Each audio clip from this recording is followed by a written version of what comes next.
please. Good Okay. afternoon. So, good afternoon, sir. Welcome to another exciting episode of the Babel Lib India podcast. So, we are Okay. thrilled to have you with us. We are your host. I am Priya Rathore and he's Sujit Singh Gaur. So, Yes. we are here for the self-running ecosystem of Babel Lib India. Actually, Okay. जो Babel Lib India का self-running ecosystem है, एक magical place है जहाँ पे anyone can learn and grow. Anyone can learn and grow with the self-study and the expert mentorship. It's all about the breaking down all the barriers. Okay. So now we are introducing our guest. Sujit, you can continue. Okay. So, sir, let me introduce about sir first. Sir is from like right now he's executive director of HEL Koraput. Just retired in 2020, I guess. And he's from IIT Bhubaneswar. He's completed IIT IIT Banaras. IIT Banaras and BTech from IIT BHU and MTech from IIT Madras. IIT Banaras. So, sir, I just want to tell you, sir, please, you have a long journey of like approximately 60 to 63 years. So please share some experiences from that, from where you started, from where you IIT experience, after that MTech experience. We have also set up a plant in India that makes single crystal blade crystal structure. So please introduce about your journey, sir, first. Okay. How much time do I have? Yes, sir. How much time do I have? Sir, we have approximately 40 minutes. 40 minutes. Okay. See, I am Debashis Deb. I belong to Guwahati. I was born and brought up. I was born in Shillong, then brought up in Guwahati. I had my schooling in Guwahati, and then after 12th standard, I went to IIT Banaras. Those days, after 12, we were not very much informed about our career.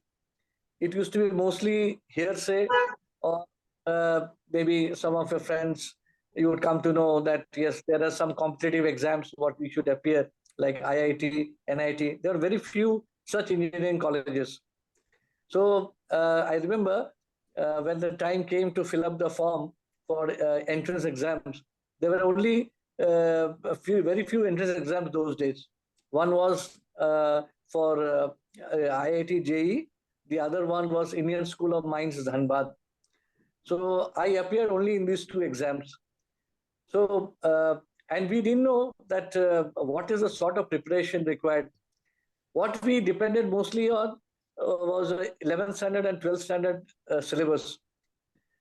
We were told by our teachers, you should be very thorough in your physics, chemistry, mathematics of 11th and 12th standard. So we used to read the textbooks. And then some of our professors those days in 11th and 12th, it was in the college, they guided us and told us, if you want to appear for entrance exam, you should buy some guidebooks. So I remember one such guidebook I purchased for IIT entrance. There was a thick guidebook, and we started, a few of us started preparing from the guidebook. Okay, and it was a new thing for us because it was IIT JEE was mostly problem oriented. Those days, the IIT JEE was not objective type questions. It used to be solving the problems. So there will be some 10 or 12 problems, and all the problems you have to solve. And it depends on how you attempt the problems, and depending on that, your scoring and the ranking was done. So for 6 months before the IIT entrance, we started preparing from the IIT guide. Anyway, I appeared for the exam, then I qualified. There were 7 of us from from Assam. Entire Assam, 7 got qualified for IIT JEE. I was one of them. And we had our counseling in IIT Kharagpur. And in IIT Kharagpur, ये कौन से year का है? 1978. Okay, 1978 batch आप 1978 to 1982 batch आपका है. 1978 to 1983. Those days it was 5 years engineering. Okay, that was 5 years. Okay. So yeah, counseling was done at IIT Kharagpur, and then after that I got placed in IIT Varanasi in the Department of Metallurgical Engineering. Okay. So my journey started, and I remember my father came along with me. We went by train, and he left me in the hostel. Just he was there for one night, and he returned back. It was the first time for me to go out of the house. I never went out of the house myself. Okay. So we also had ragging. I faced ragging. A few nights we used to be away from the hostel to escape ragging. Anyway, that was a pleasant experience. So we were given freedom, and I remember we joined on 22nd July on my birthday. On my birthday, I joined IIT BHU. I remember the day because it happened to be my birthday. And on 15th August, we got freedom from ragging. Independence Day of the country used to be Independence Day for the juniors. So ragging was over on that day, and then I spent full 10 semesters in IIT Varanasi. The hostel life and the campus life taught me how we can be together with friends, how we can share with each other. There was never an occasion where each one of us will hide anything from the other. So the companionship is the one I have learned in IIT Varanasi. And we were taught by experienced professors. So I came to know a lot of good things there, not only about my subject in metallurgical engineering, but also in general knowledge. Then I started playing games, table tennis, lawn tennis. So I became an all-rounded personality there. Not only me, along with me, many others. I never knew how to participate in debate or elocution, but that atmosphere made us almost like an all-rounder, as I mentioned. So these 5 years I spent in Varanasi, it was the remarkable years in my life, and I learned a lot of things. And then after that, I got selected in Hindustan Aeronautics Limited (HAL) as a management trainee. So I joined HAL on 11th July 1983. I passed out from BHU in the IIT BHU in the year June, and 11th July 1983 I joined HAL. Within a week, we were sent to IIT Madras. That time there was a collaboration between IIT Madras and HAL for MTech program in aircraft production engineering. Okay. So I enrolled there. We stayed in a hostel, a batch of 24 students, 24 trainees from HAL. And there I was exposed to mechanical engineering, aeronautical engineering, electrical engineering, electronics, computer science, because it was an aircraft production engineering, and the courses related to revolved around how to produce an aircraft. So all types of engineering was in. That gave me a very good knowledge about all the branches of engineering, including project management. So, sir, here I want to yeah. ask one thing. Like, as an engineer, it is compulsory to be limited to the branch, or it's expansion of branch? No. Right, sir. You are an engineer. Yes, sir. As an engineer, your knowledge should be limitless. You did not concentrate yourself only in a small branch. Even if you are computer science, you should look into mechanical, you should look into electrical, electronics. Because if you want to produce anything, it is not only software, it is not only hardware, it is everything. Right, sir. So it is good for an engineer to learn about all the branches. Because there is no harm gaining knowledge in any branch of engineering. So that was a good opportunity for us in IIT Madras. And I would thank HAL management for that they formulated the course such a way that an engineering graduate working in HAL should be conversant with all branches of engineering. Okay. So after finishing my MTech, and then we were placed, I was placed in HAL Koraput.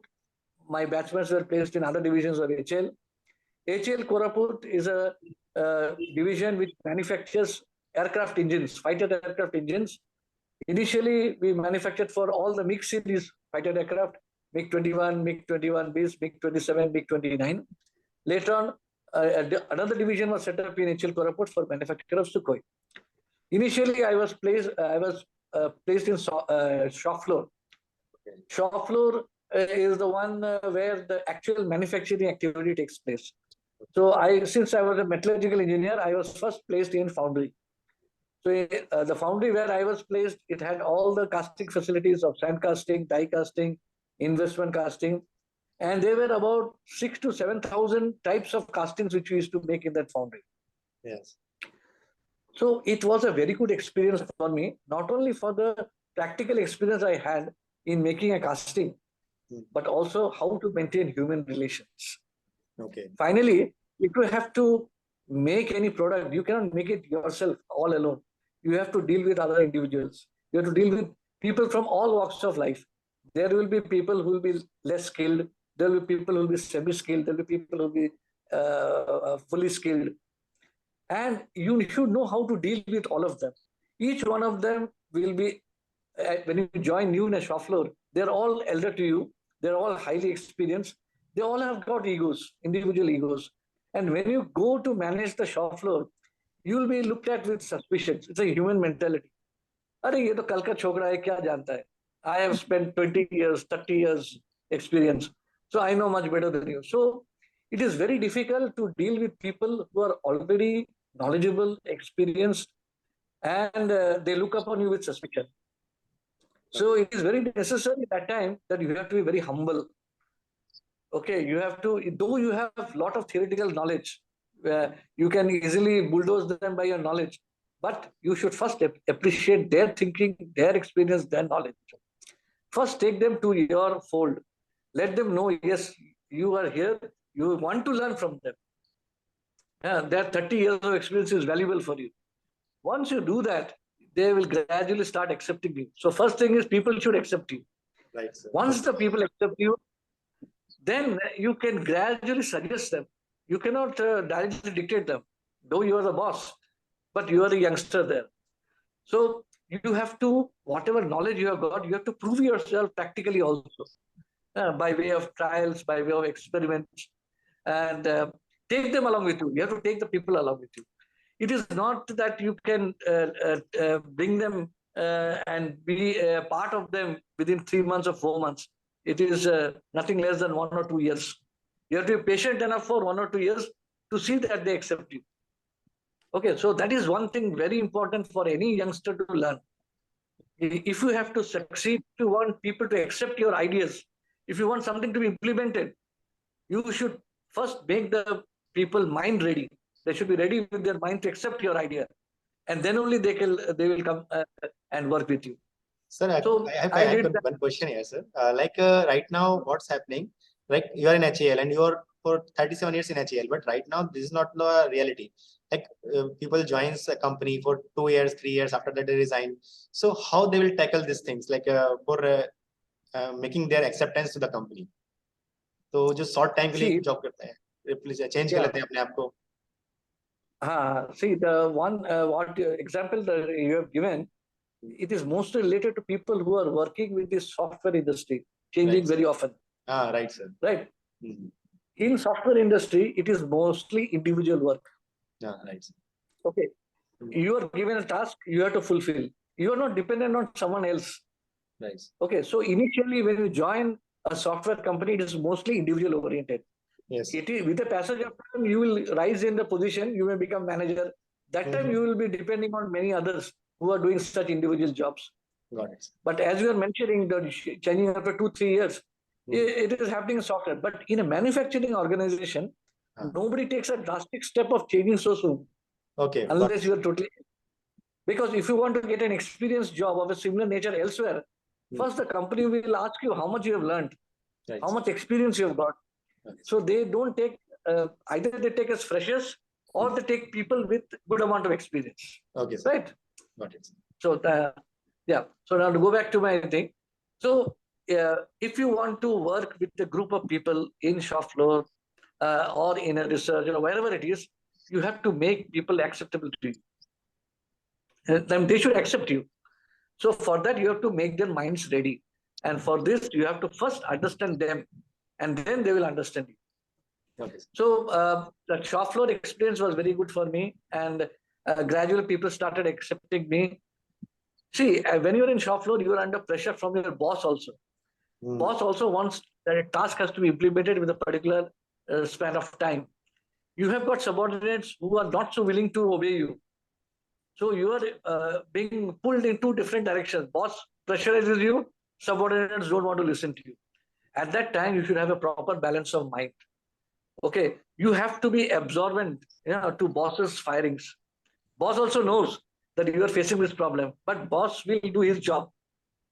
Okay, he will be considerate to you when you are meeting him somewhere else, out of the factory. Yes, I understand, but he wants you to learn. So that is why he will pressurize you, and he will see how much resilient you are, how much you are able to withstand the pressure, and how much you are able to execute whatever he tells you. So that is a very important piece of learning you get in the initial 4 to 5 years. Then you come to know the ways of the factory. So one thing is honesty is very important. Your people will like you if you're honest. If you don't know something, please be frank to admit, yes, sorry, I don't have knowledge in this, I want to learn. Always be in the position of learning. Learning never ends in life. So one is honesty, sincerity to solve any problem. And that's why people will have trust in you. That is the first thing you have to develop. Trust of the boss, trust of the subordinates. Okay. And then you should have a sense of time. Punctuality is one thing you should understand. Anyway, if you're in a factory environment, you always have the system of punching. So once you punch, you know at what time you have entered, and once you punch out of the factory, you know what time you come out. So your record is kept. So in case you are a regular latecomer or all, you are taken to task. So normally people come in time. So even then, when you come to the factory in time, you also should see that your jobs are executed in time. So punctuality, timeliness is very important. So honesty, sincerity, and you should have always the mind open to learn something new, and your timeliness. These are very important qualities which you should inculcate in the beginning itself. Another thing you should remember, that you cannot have success all through in your life. You will have failures also. As a youngster, we get perturbed when we don't get a elevation or promotion in life, or we don't get a raise in our salary. We feel that the world has come to an end. We get disturbed. Okay, so such reverses will come to your life. You have to take it with a pinch of salt. You have to regain yourself posture again, that you have to withstand. Okay, because bad times will not be there with you forever. It will end sometimes and good times will come. So you should have the quality of absorbing reversals also, absorbing failures. And you should learn from your failures. And that is how you will get success eventually. So as you come up in life, you learn all these qualities. The next thing is, as you mature, you will get married, you will have family, you will have children. You need to strike a proper balance between family and work. That is also very important. A human being cannot exist only with work, cannot exist only with family. You have to have a proper balance. You will have pressures in the house also. You will have pressures from your better half. You will have pressures from your children as they grow up. So that is another important lesson that one has to learn along with the professional life. Then also, as you come up in the middle level and you come to senior level, you also need to find out what is happening in the environment around you. Is it that if I change an organization now, I will have many more things to learn. I'll have a jump in my career. So you have to be vigilant. What is happening outside? I don't say that you should not be loyal to your organization. You should be loyal to your organization, but at the same time, you should be loyal to your profession. If your profession is the profession of a mechanical engineer, and you feel that you can enhance your capability if you join another organization which is more advanced, please do that. It will help you to enhance your skills, which will not only help you, which will also help the country. Because when you take a position outside another organization, that organization gets benefited. So my point of narrating all this is to tell you that at different phases in your career, you have to inculcate all these qualities. So, and then you have to have a lot of patience. Patience is very important, because unless you have patience, you will find it very difficult to work in such a complex environment. And environment will become complex as you go higher and higher up.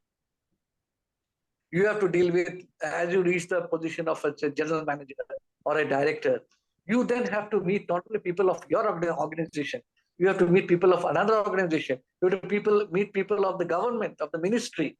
You should also know how to deal with them, because they are a complex people to deal with, because they are not familiar with your organization. You have to have the knack of convincing them for anything that is to be done for your company.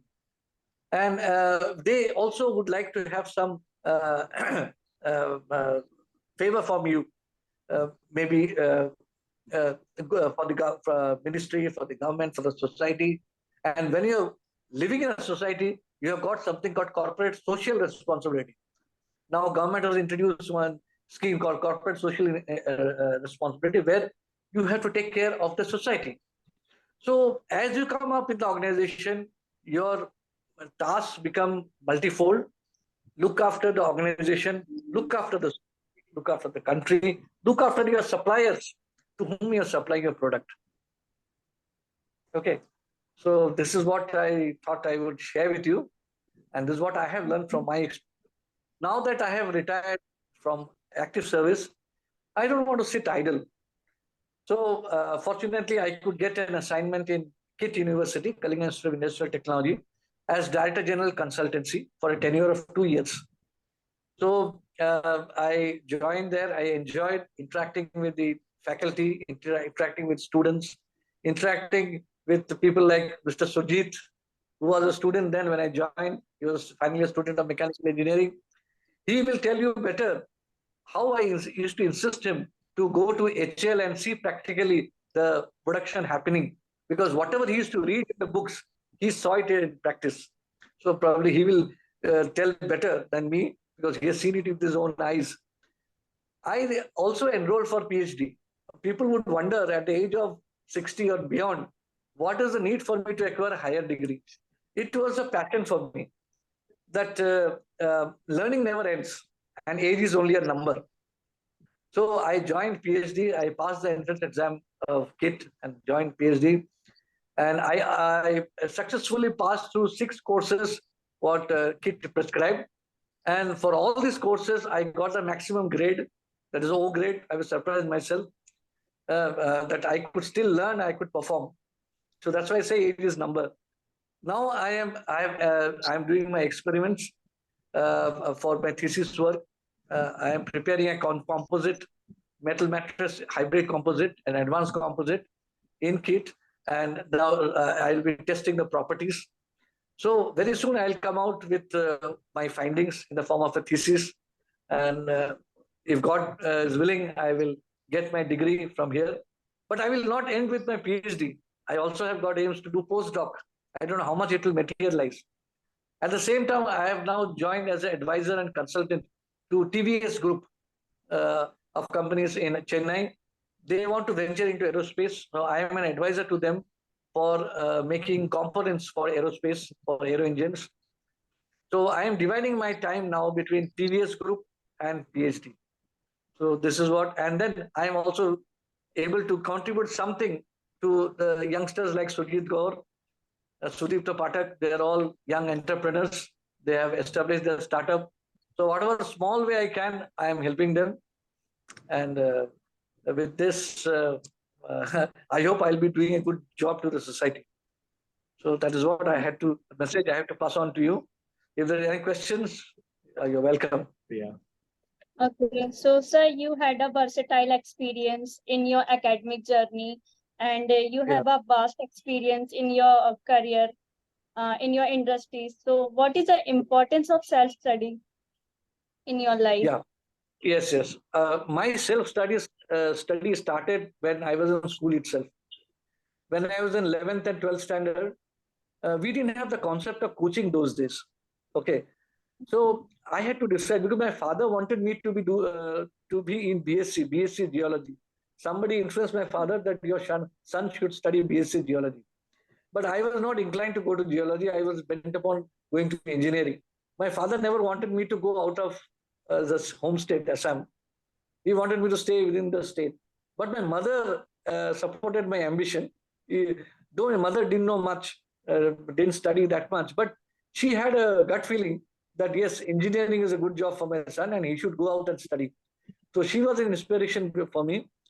And IIT guide book and all that I purchased, and my mother helped me in buying those books. I remember she took out money from my father's shirt pocket and gave me, go and buy that guide. So I purchased the guidebook and started preparing from there. And he used to be the constant inspiration for me. And my self-study started with preparation for the entrance exam for the engineering. So one good thing about self-study is when you read yourself, when you read something yourself, you get doubts. You struggle to clarify your doubts. To a great extent, you do that because you will be referring to lot many books. Those days, internet was not there. You had to go to library and sit and read books. So you'll struggle. Anything that you struggle to achieve, you'll remember throughout your life. Wherever I couldn't do, I used to approach professors. They used to also help me. But it was all by my own efforts that I could clear that exam. After that, when I joined engineering, again, it was self-study only. Professors were there, but they will only teach and give you some important points. Rest, they would ask us to refer to journals and books, which again is a type of self-study. After I joined industry like HL, I was in the shop floor. So the production activity, I had to study. And wherever some new components had to be developed, the trials used to conduct the shop floor. And for that, whatever little theory was required, I used to refer to books and read. Okay, so my self-study was also there at that point of time. Then when the Sukhoi 30 project came, and we had to establish a Sukhoi 30 plant, I started learning about civil engineering because we had to make layout of the factory. Then we had to decide the facilities that are required for those shop floors that are to be made. Then we had to prepare the specifications of the equipment. By then, internet facility was available. So I could scan the net and get a lot of details. Now, to our good luck, we have got Google, we have got ChatGPT, we have got SCI Hub, and so many search engines. You need not go to library and sit and do a painstaking work of going through some books.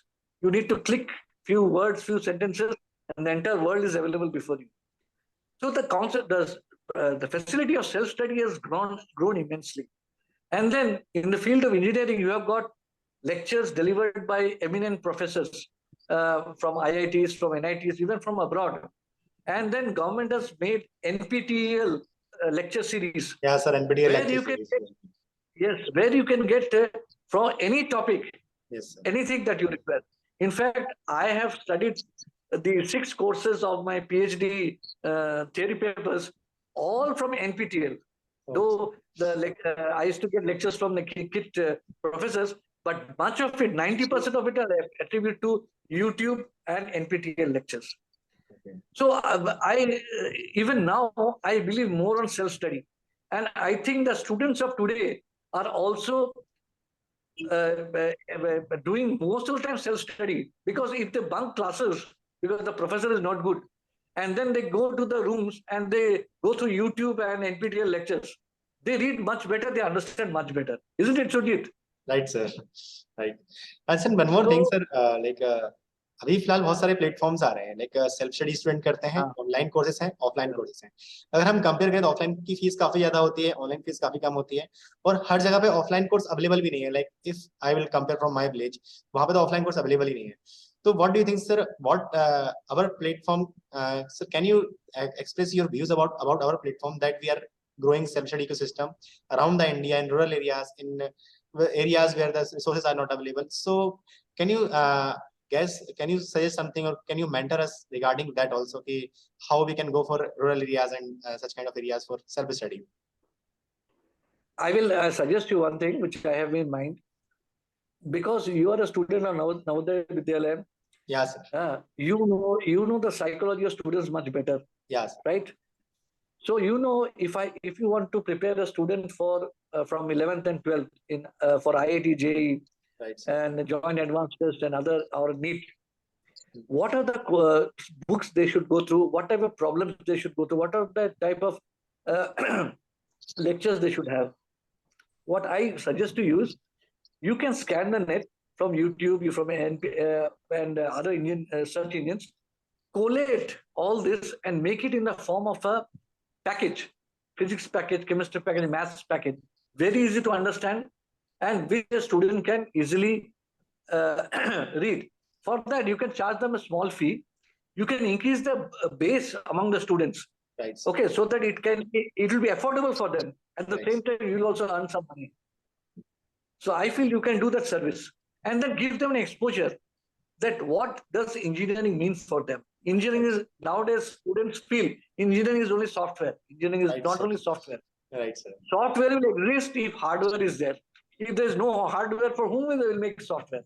Right, sir. So in India, presently there is a misconception that engineering means only computer science or IT. You have to now tell them engineering means making things, manufacturing things. And what is the scope in the country now? Like country wants to go for more semiconductor, chip manufacturing, Right. semiconductor assembly, testing, packaging. Right. Then if you want to make an engine, what are the manufacturing processes you should take? Right. And what are the courses available? All these exposures, you can make it as a module and present to them. Right, sir. In fact, the parents also need to get educated, because the child will be mostly influenced by the parent. Right, Parent sir. will say, "Arey yaar, software mein job hai yaar, campus mein mil jata hai job." But they don't realize after joining software, most of them get frustrated, Right, sir. making only coding. So After this 3 years, kind of maximum exposure, people resign software jobs. So, same topic, like what we can do, like we are doing something like one student studies. Let's take example of 3 students. One is studying for 6, all 3 studying for 6 hours, but one is scoring 95%, one is scoring 65%, one is scoring 35%. This is the reason, and we want to solve this problem. Like why he's also studying, because biologically our mind is approximately same. That it's not that much difference yet. So we are working on the capabilities in which field he have. So we are also trying to work on this field. So can you suggest us something for this part also? Because we are trying to solve these things. what you can do is, like if you have in mind a few students who has got such a variation, who have got such variation in marks, Okay. you can try to have a session with the particular student to try and understand why he or she has scored low. Right. At least you'll get a clue. Right. Once you get the clue, you can make a package for that particular student. Right, sir. In which area he is weak. Maybe he is weak in mathematics. He may not be weak in all sections. In certain, maybe in combination and permutation he is weak. Right. Maybe in statistics he is weak. Yes. So we need to know which topic he is weak. Right. And if you know that, you can strengthen that portion of his. So you have you can do a SWOT analysis, strength, weakness analysis of the student. Right, sir. We are making software and you for can that. also tell him. Yeah. We are trying to make a software for that, so that we can understand the real problems of the student. Because the Babel platform wants to change the education system with the help of self-study. Because whatever we learn from ourselves, that is the futuristic thinkings. Like we are not influenced from others. We have our own knowledge. So we are working on that, sir. So last words from your side, sir. What do you want? You can help the student to do a self-diagnosis. Right, sir. So make a set of questions which he will answer, and then he will come up himself why he is weak in a certain topic. Yes. Right, sir. Right, sir. So, sir, in your words, please give us some well wishes for the Babel India platform and whatever we are going to system of self-study, sir. Yeah, I'm very happy that as a platform you have taken up the theme of self-study very strongly. Yes, and it will definitely help the students. And I would appreciate if you can help the students to do a self-diagnosis of themselves as to why they are not doing well, where they are weak, and which are the areas you can help them. Right, sir. So that will be a great benefit to the students. And the next thing is, you have to change the mindset of parents and the students alike. Because parents will buy the students seeing the market, the current market. They don't foresee the future. So you have to give a proper those to the parents also, Mhm. that so many years from now, what will be the scenario in the country? Right, sir. Why should India go for more and more of manufacturing Right, sir. and along with software? So Mhm. why should they only bank on this? Why not on the other one? Why shouldn't they appreciate the uh, uh, attributes of their children in which they are good at? Right, sir. And sir, one more thing, like future में जैसे कि अभी technology development काफी fast हो रहा है. If you learn in college, Yeah. you have to update yourself throughout the life. So इसमें Yes, भी you हमारा have self to study का update. role रहने वाला है. Self learning Yeah. होगा इसमें भी. तो so इस सारे पर्पस को मिला के हम लोगों ने एक self study platform बनाया है, gardening ecosystem. So thank you so much, sir, for joining us and for giving your valuable feedback and your experiences, because that will help the students too much, because you have approximately 60 years of experience in your life, so that will help us, our students and our viewers. So thank you so much for coming, sir, and we are expecting your well wishes and support from throughout the Babel India journey. So thank you so much, sir, and thank you. Thank you for giving me an opportunity to share my experience. I wish this platform all the best. I'll be very happy if this platform comes to the help of students and the parents both. Okay, sir. We will also Thank you. focus on parents right now. We were in the only student sector. We'll also focus on the parents. Yeah, Priya, you are saying Because the parents are a very important influencer on the students. right, sir. Because you must have seen during admission and kit. First, the parent will come and ask, why Right. not in software? Why not in mechanical? Why not in aerospace? So Right. the child will keep quiet. Right, sir. Right, sir. Right. Okay. Right. Thank you.